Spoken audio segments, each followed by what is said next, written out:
I'm in suburban Maryland neighborhood outside of Washington, D.C. I live on about 2 acres of land on a mountain outside of Frederick, Maryland.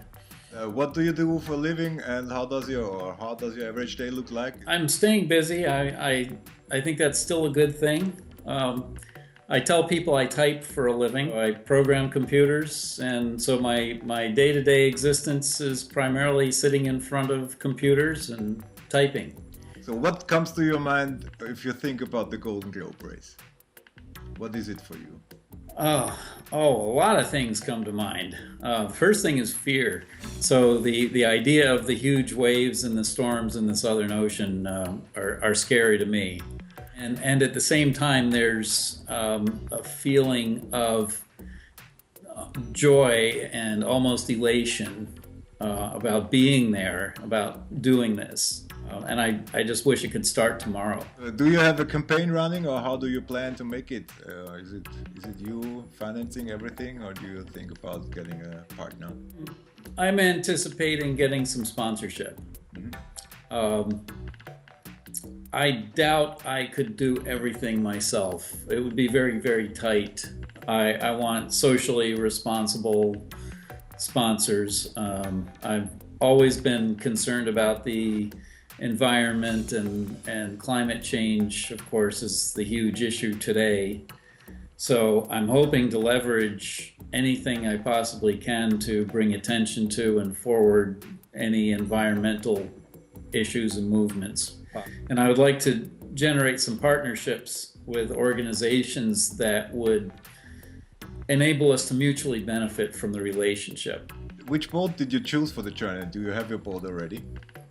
I almost have my boat, a 1985 Baba 35, a very solid boat. I was initially looking at the Cape Dories. I've always wanted a Cape Dory. For decades I've been drooling over the Cape Dories. Looking at the waterline length of the hulls, I noticed that the Cape Dory is about 10% smaller than the Babas, so I decided to go in favor of the Babas. So your best sailing experience so far? I've only been sailing for about 6 years. I've got a couple of experiences that are very memorable. One of them was in 2012. I was out on the Chesapeake when the now famous derecho came through with 87-mile-an-hour winds. And I was in a 26-foot Clorox bottle.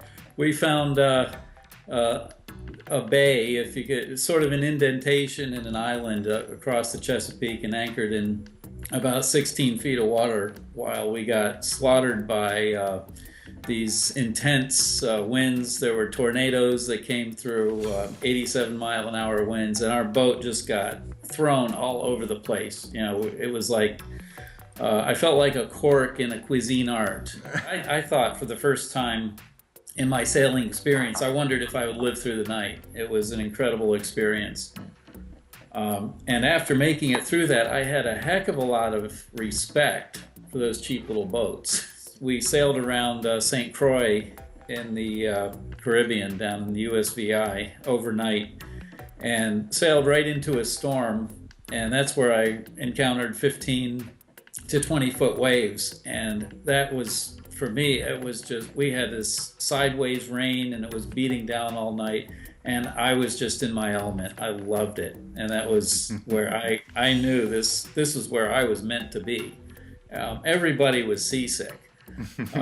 I was just behind the wheel and plowing through these waves in a 44-foot island packet, and it was just total joy. I loved that moment.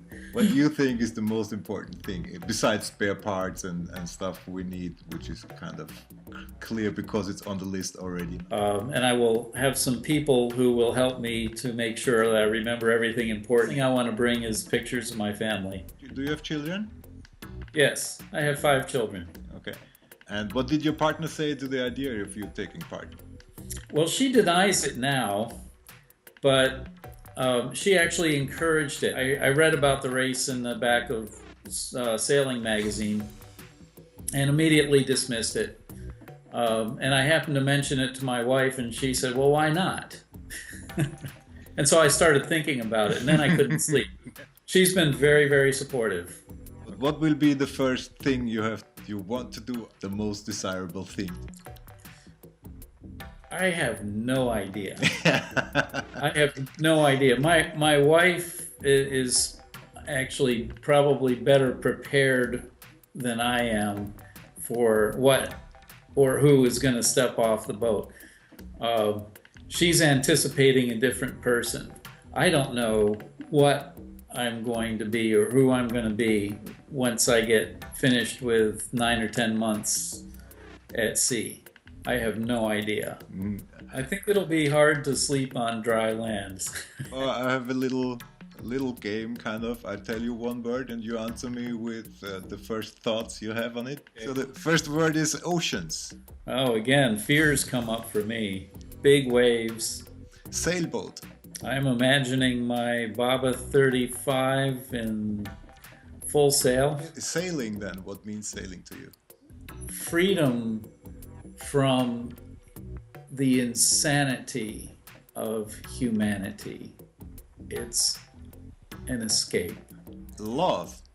I immediately envision my wife and family. Luck. Danger.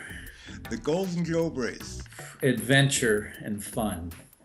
Robin Knox Johnson. Hero. Quality of life. That's interesting because I mentioned to a friend that I had to get rid of my house and my job to do this.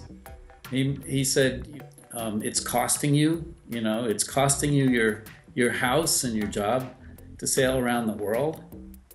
I said, no, my house and my job is costing me my life. The house and the job is comfort, but it's a kind of comfort that's a trap. Environment. I've been thinking about that a lot of sadness and frustration about the environment. And the last thing is music. I love music. This is my instrument. I play the flute. Okay.